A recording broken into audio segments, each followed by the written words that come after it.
कांपेला दहिया गरमिया में, कांपेला दहिया गरमिया में, एगो कूलर लगावाई दा दलनिया में, एगो कूलर लगावाई दा दलनिया में, एगो कूलर लगावाई दा। एक तो झौआ भय मुड़ के बवाल हो, दूसरे गर्मी से जियरा बेहाल हो। एक तो झौआ भर मुड़ के बवाल हो, दूसरे गर्मी से जियरा बेहाल हो। भैले घमौरी बदनिया में, ए जी भैले घमौरी बदनिया में, एगो कूलर लगावाई दा दलनिया में, एगो कूलर लगावाई दा दलनिया में, एगो कूलर लगावाई दा।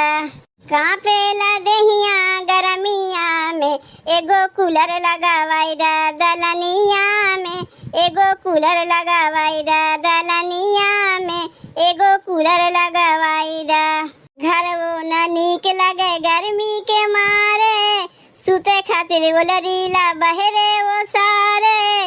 घर वो न नीक लगे गर्मी के मारे, सुते खातिर ओलरीला बहरे वो सारे।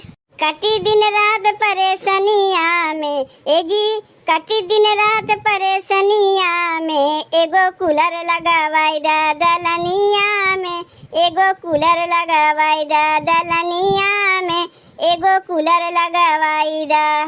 कांपेला दहिया गरमिया में, कांपेला दहिया गरमिया में, एगो कूलर लगावाई दा दलनिया में, एगो कूलर लगावाई दा दलनिया में, एगो कूलर लगावाई दा।